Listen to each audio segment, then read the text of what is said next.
What is up, everyone? Big exciting day. By the title, it's probably, hopefully, big and exciting. We're really hoping to make this happen. We're hoping to make it happen. So, as you guys know, we've been doing the 1.8T swap and Jordy's E36, coming out amazing. It all makes sense so far. We're trying to do a budget-friendly swap that makes sense in this car, and so far, it's kind of all just made sense. The last piece of the puzzle, until we could hear this thing run, dyno it and test it, is we got to make a wire harness. Now, the wire harness is super important because this is going to be the veins, the nervous system of the whole swap. That being said, there's a million different ways we could do this. I've seen a lot of guys who've done this swap keep it simple, and you can modify a stock harness for these things pretty easily. The stock ECUs are very tunable. They've had a lot of tuning support for many years. You could buy like terminated 1.8T swap harness online for like 400 bucks. We are using a bunch of aftermarket sensors on this thing, and of course we're gonna use an aftermarket ECU. Though we wanna keep this budget friendly and cheap, I also wanna set up Jordy for the future, right? I wanna give him something that he could use for the lifespan of the swap, no matter what upgrade he does. We wanna do it the first time and make sure it is all ready to go. So of course, we're gonna be using a Link ECU. I got Jordy my favorite ECU, and that is the Link Fury. One of the highest model ECUs Link sells. This will have plenty of functions that will make sure that Jordy will get the most out of his swap and allow him to even add more in the future if he wanted to. But that being said, that means we kind of have to start from scratch and make a harness, which is better off since we are adding so much to this car over factory. Oh my gosh. A part of me really wanted to do it the cheap way because I wanted to show you guys it's not that bad. Like when we did Brian's 1.8T swap in his Mark II, we were able to buy like a custom terminated harness, which is basically a power and a ground and ignition switch to make it work in that car. Super affordable, really easy. But like I said, we were adding so much modern aftermarket tech to Jordy's car. We're getting the most out of our setup. So this is what we got here, boys. We got our ECU. We have our flying leads from Link, an A and a B lead. And what these are basically two giant flying leads for the ECU. This has a wire for every single output on the ECU, and this one is 5 meters. It's a lot of wire. We don't need that much. They sell it in, I think, 2 meters, sections 2, which is usually plenty enough for an engine harness, but I like getting the 5 meter one because, well, it's not a big price difference, and you end up with a lot of extra high quality wire, which allows you to use it on other projects or in the harness. I'm gonna use a little bit of cheat code here to make my life a lot easier. So we got some pieces here that will save us a lot of time. We'll talk about that in a second, but on top of that, when you're making a new harness, one of the hardest things that can happen is going to be finding all the connectors, right? How do you find all the connectors? That's the tricky one.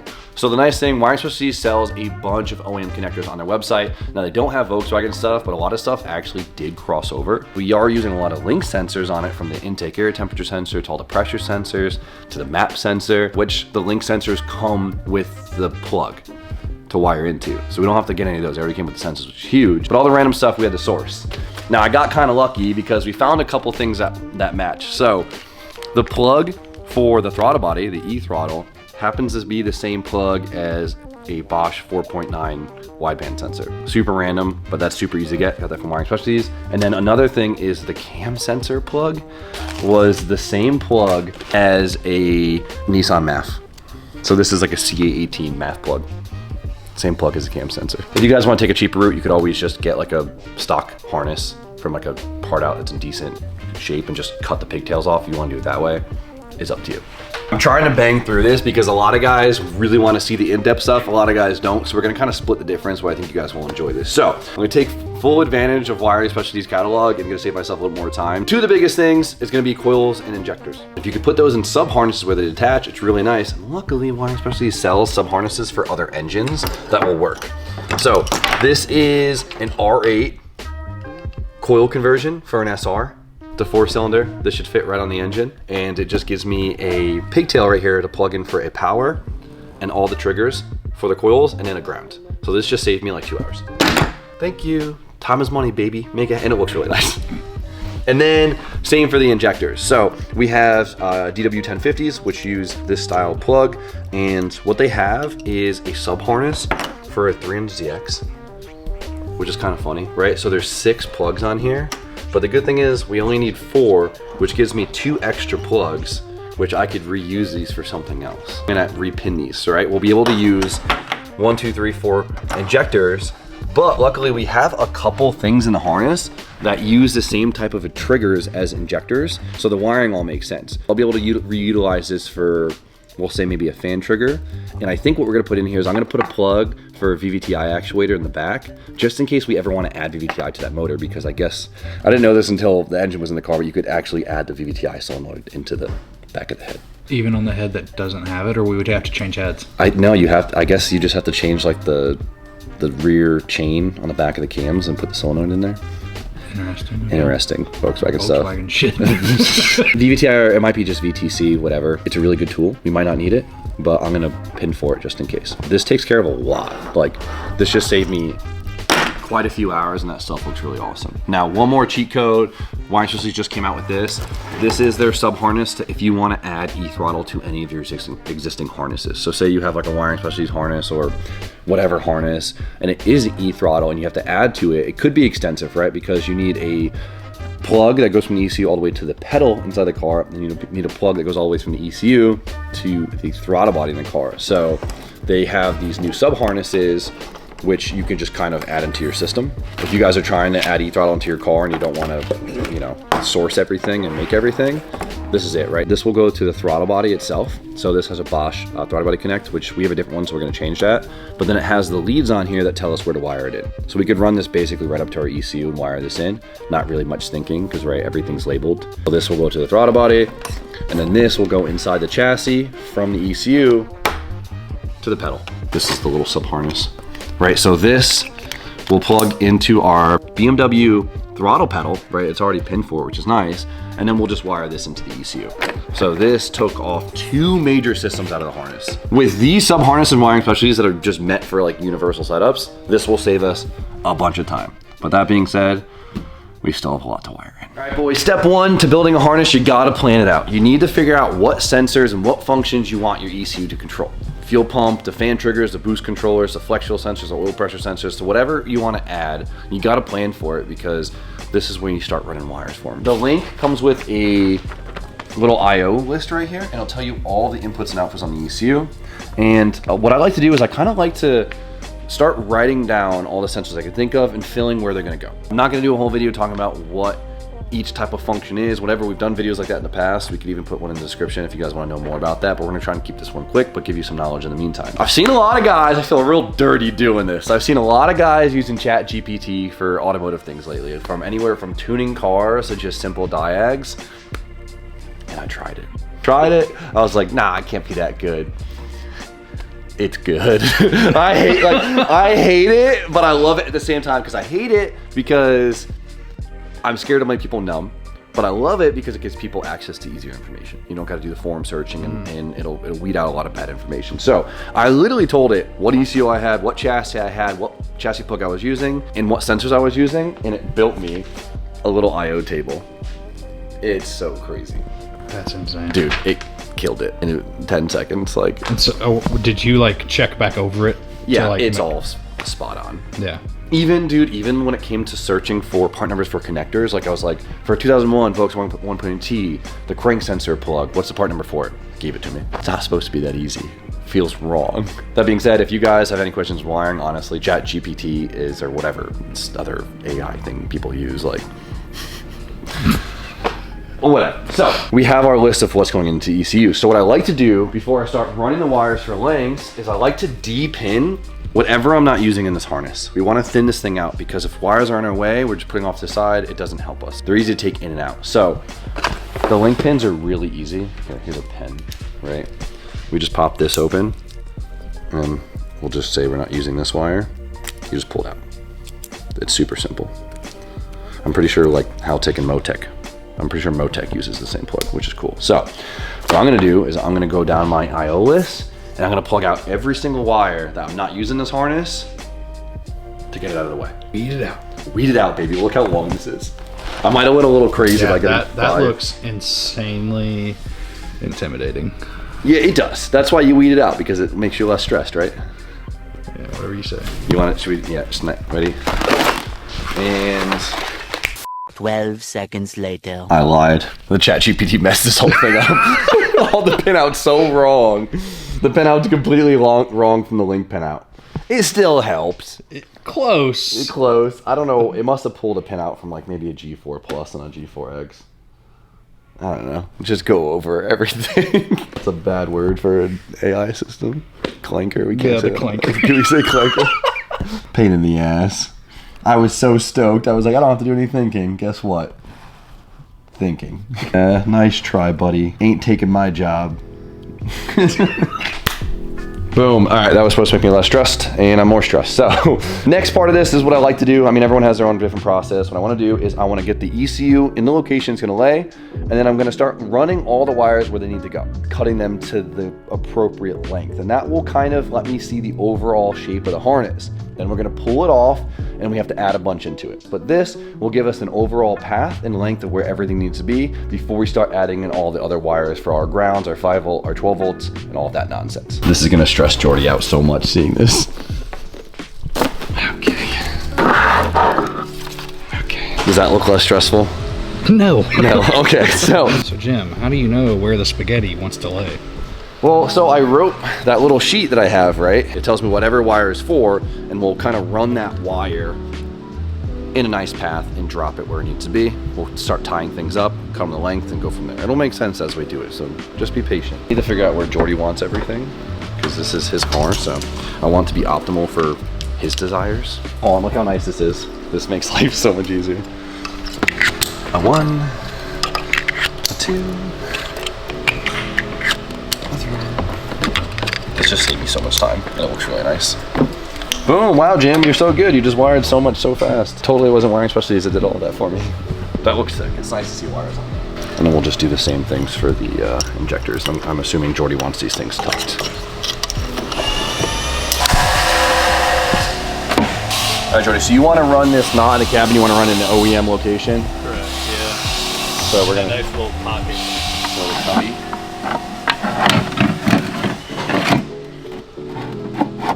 Yeah. Let's trim this down. This is ridiculous. Just needs a tune.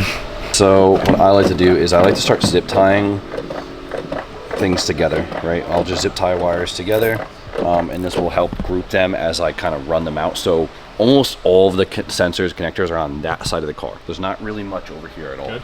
Even the chassis connect, the X20 on the chassis is plugged in over there, which we have that plug and we'll tie into that, so we have our chassis functions. Sometimes like the chassis communications, like your wires that go to your gauge, you know, your ignition wires, your fuel pump control wires, all the stuff that's on the chassis that the ECU can use to communicate, they might be spread out over the car. BMW's nice, it's literally just that plug right there. So literally everything's over here, so we're just gonna kind of start zip tying the group together and start chucking wires where they want to lay. 1 eternity later. All right, guys, I got the rough layout of where I want everything to go. It looks super crude because it is kind of crude. I mean, everyone has their own process of doing so. A lot of guys I've seen use like a rope to map everything out, and then they lay the rope down and then they run the wires by the rope. To each their own. I don't know. This always works for me. Kind of just dry mock everything, get the lengths. We're gonna take it out now, and then it's time to add everything else that we need into the harness, because it's more than just a couple sensor wires. Ready for a tune or what?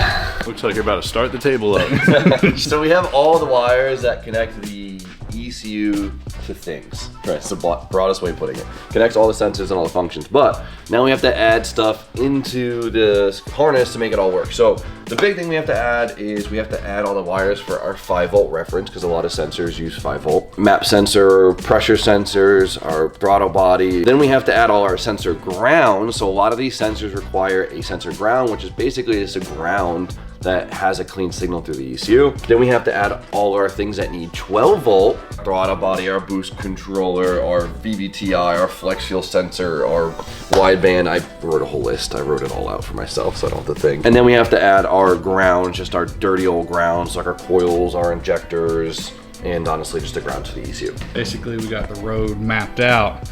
Now we gotta pave the streets.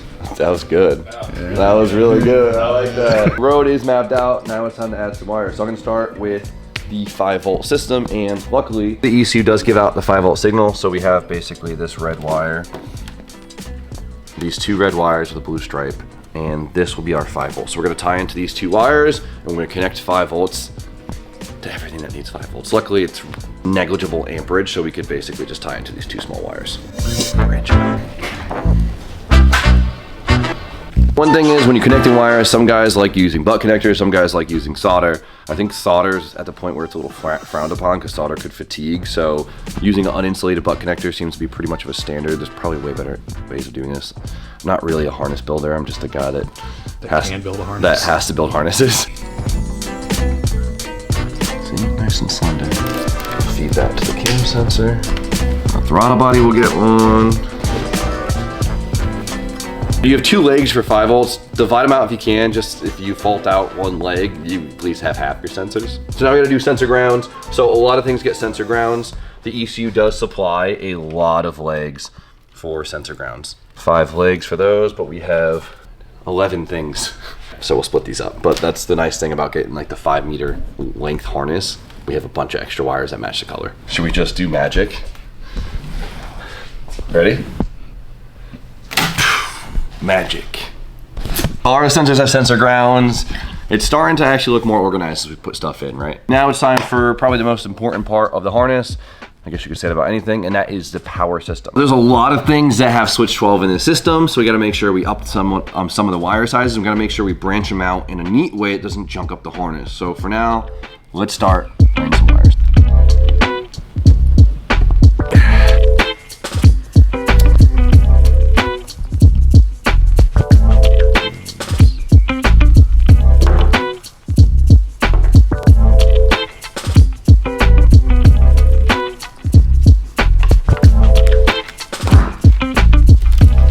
We got all our powers in here. So you might have noticed I've added a couple thicker wires in here. Basically, the coils and the injectors are gonna pull the most amps, and the E-throttle is gonna pull the most amps. So I'll run the main wire with a thicker wire, and then when I branch off, I keep my branches thick to the coils and the injectors, and sometimes the IX could pull some amperage, but the rest could stay like your typical like 16 gauge wire that the rest of the things are. We have this cluster of wires now, and we're almost done. We have to run the grounds now. This one's pretty easy because these are just the grounds that come out of the ECU. Since all of this power basically flows to the ECU, it needs to ground it out somewhere. Now the sensor grounds are basically a filtered ground. So it ends up going to ground eventually, but basically the ECU works as a filter, and the sensors need a nice clean filtered ground. Really, there's no magic to this. We just have to get this grounded somewhere on the engine and the chassis.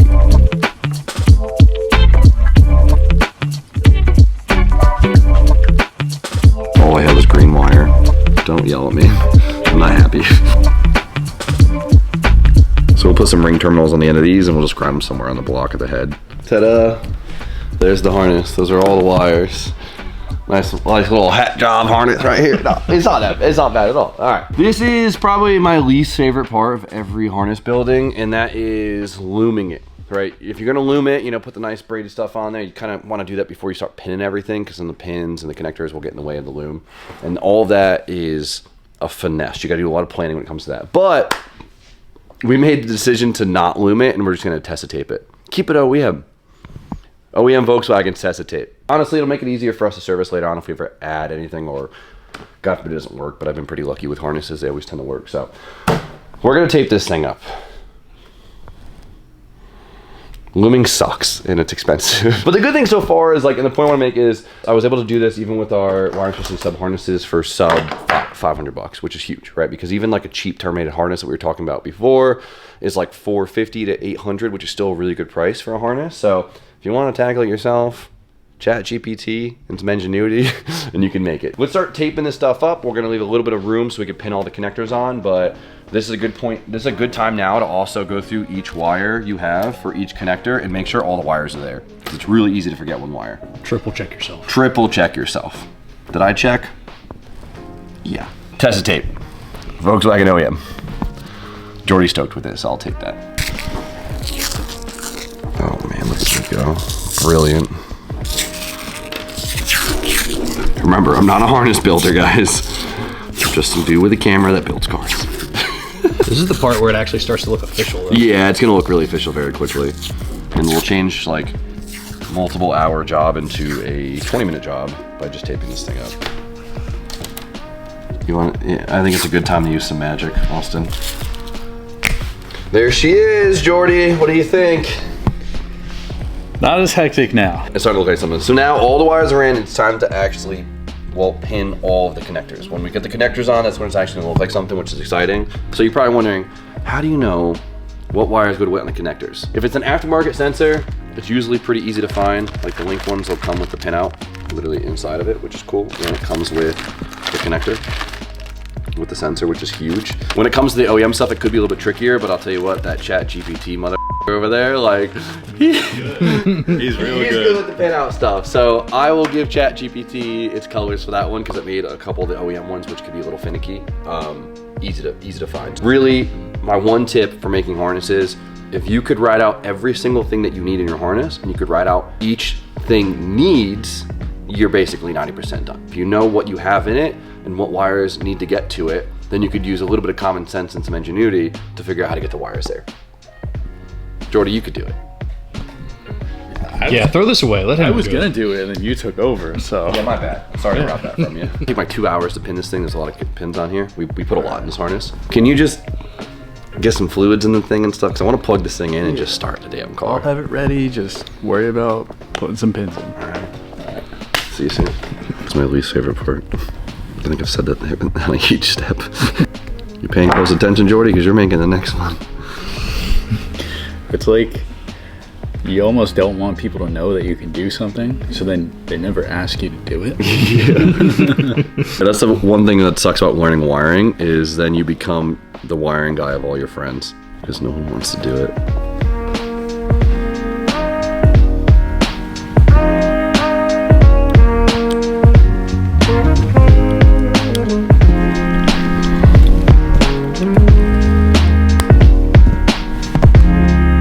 One down, a lot more down. 2,000 years later. Come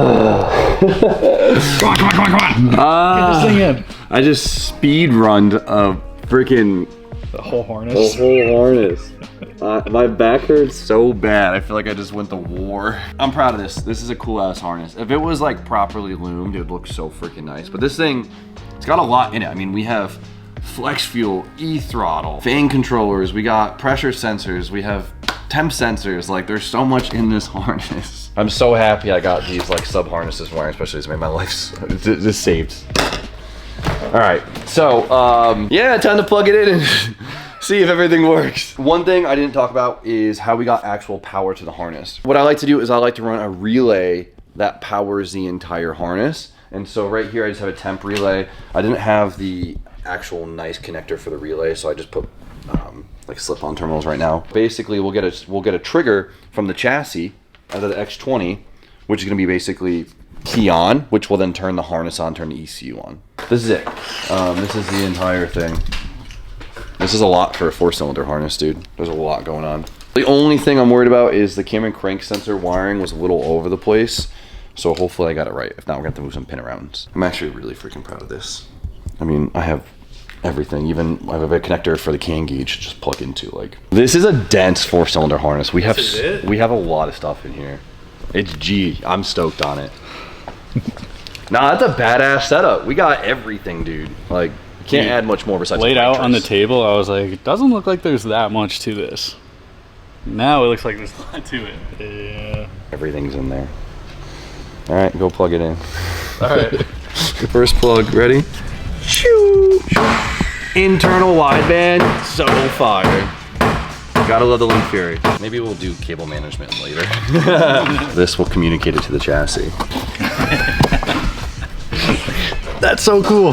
So we're running this car on straight ethanol, but I did wire in a flex fuel sensor for you if you ever get sick of being on ethanol or you have a hard time with it. So flex fuel.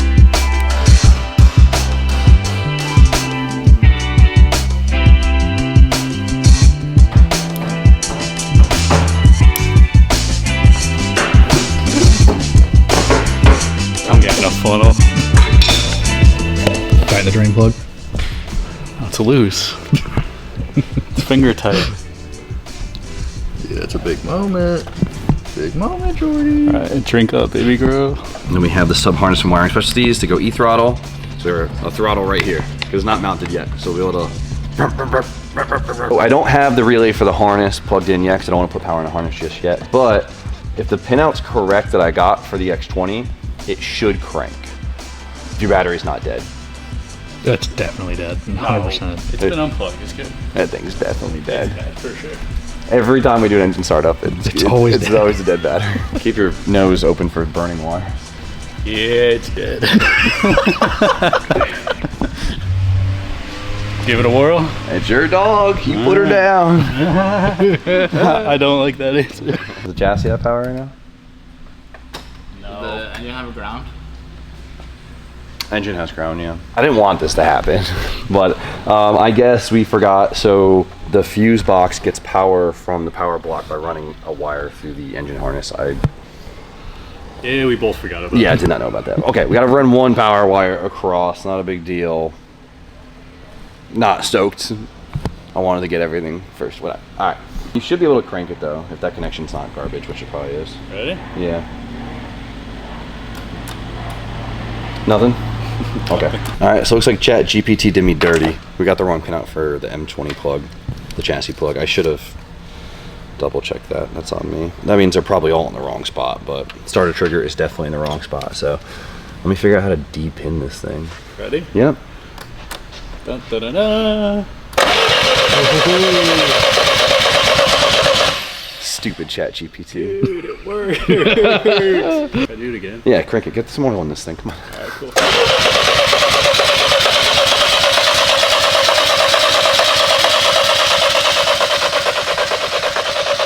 This thing, it sounds like a forklift with this started, doesn't it? Yeah. She's running on propane. She's running on propane. All right, it cranks. Step one. Let me verify this because we only really need switch 12 from here, so that should be good. And we could get power to the ECU and make sure there's like 13 things in here that get power, so there's 13 things that could be wrong. So key on, the ECU should kick on. ECU's on. Cool, let's plug into the ECU and start checking out all the sensors, make sure nothing's faulted, everything's reading. Freshly plugged in, and we're looking at everything, and we're looking at all the raw data. So we'll come over to here and look at the analogs. We don't see anything faulted, which is good. We see some numbers reading from the sensors that we have plugged in. I mean, you could watch that move. Cool, that means that's working. That's cool, that's really good. None of the DIs are faulted, none of the aux functions are faulted, means nothing's shorting out, which is huge news. So now, I mean, this is a bare base map, so we have to make something from scratch. So we'll set up, typical parameters for a 4-cylinder, and we got to start defining things. And this is where making sure you keep track of where you put stuff in your harness is so important. Make sure you write it down so you know when you set up your base map where you put it. Well, we can test injectors. Injector 1. She's clicking. You like that? Let me make sure it's actually defined as 1. 1. What do you want to go through the injectors real quick with me? Is that 2? That's 2. 3? 3. And then 4. Money. Coil test. Coils are a little bit trickier. If you want, you can take the coil out and hold it in your hands. That'll let you know. I'll put it on your tongue. Put it on your tongue. You guys are funny. Yes. 1? Yep. Okay. 2? Yep. 3? 4? All checks out. Start it up. Nice.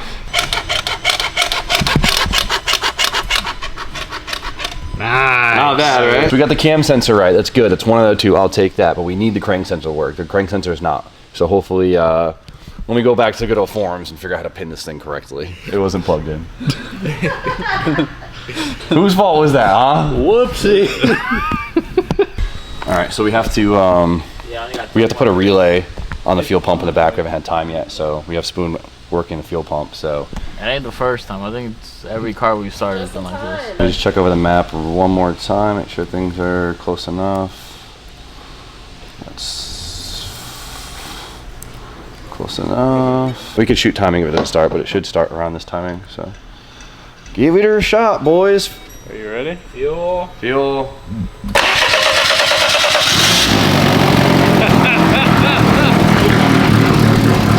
It started right up. No.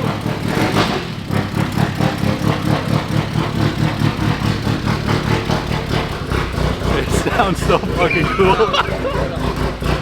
We're missing a cylinder, but dude, that wasn't even staged. That was That really was first try. That was sick. Let's go. that was crazy. That was so sick. That was crazy. I think Sniff test. I think it still has the old plugs in it. Oh yeah, I don't think we changed. We changed everything, but it still has the old plug. plug. So it could be the plug. So it just started on like, what? 3 cranks. Yeah. That was sick. Come on, someone dap me up, bro. Someone dap me up, bro.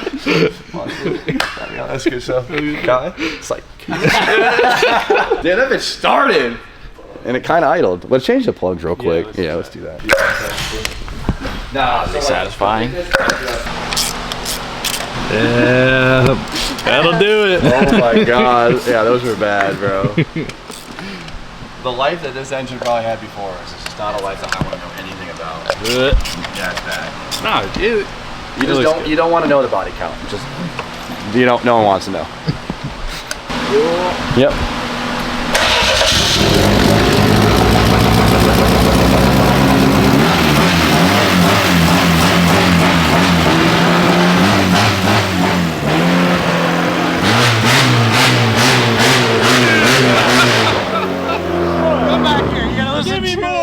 That's nuts. Might need to turn the fan on. Yeah, whatever. That thing's Dude, that sounds so fucking cool. nothing I've ever heard, honestly. That's a different noise. Good.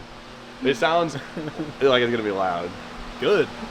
I want it loud. I just want to hear the gate. Dude, it just, Yeah, it's gonna be.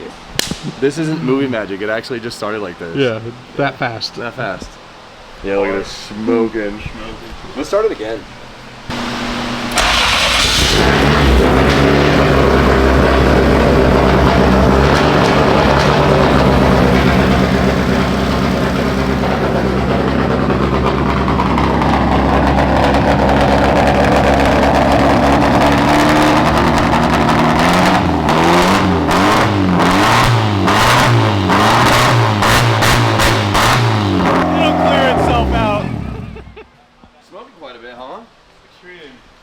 Yeah, I mean there was a lot of oil in those cylinders. It sometimes takes a while to get it out. Like shit, Yeah.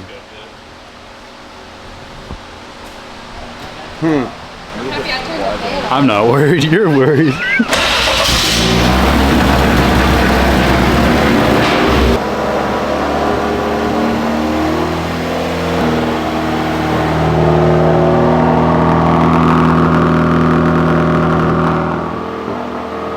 That's a lot of oil.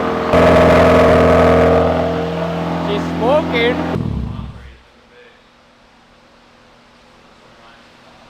Win some, you lose some. That's a lot of oil.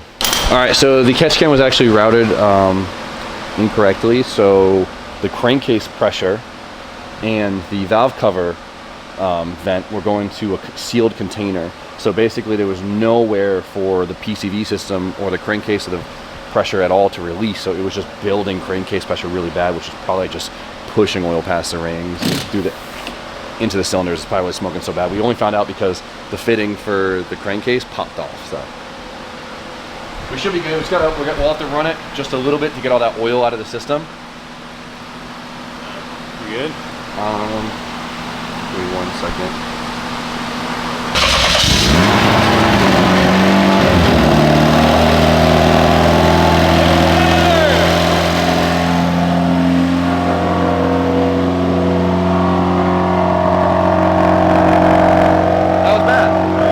Nice! What a stupid little thing. Make you have a heart attack? Yeah,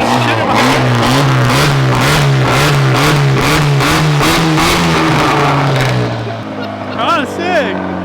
Dude, it's gonna sound so cool. That's just loud. Wow, yeah, oh yeah. It's still, oh my god, that was dude, that was so much oil. The ground slipped. Yeah, all right, so, wow, that pushed a lot of oil.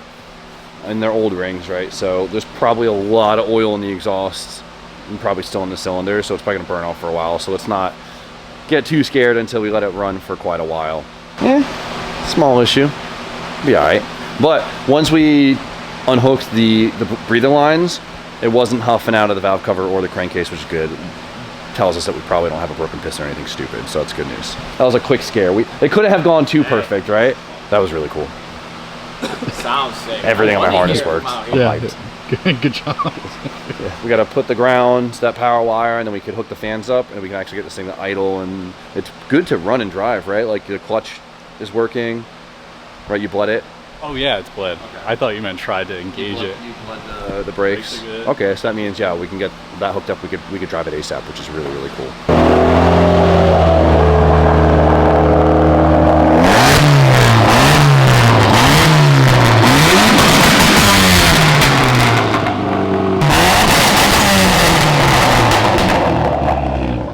That sounds so. There's so much oil in the exhaust.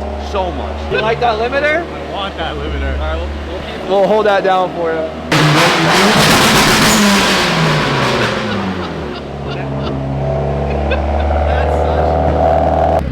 Big flame. I don't know what it is about 1.8 Ts where they just have the craziest like two-step limit ever. They just be spitting flames, making noises. Like Flames on flames. I mean, it gets annoying when you pull up to a car meet and there's Mark IV kids just banging two-step, but they do have one of the coolest, like, I don't know what it is about the head design or whatever, but they just be spitting. The amount of oil we blew into that exhaust is very impressive. Yeah, that was really bad. You live and you learn. We'll never do that again. Live and you learn. It's fucking cool though. Fuck, that was such a long day. I'm happy it paid off. That was so sick.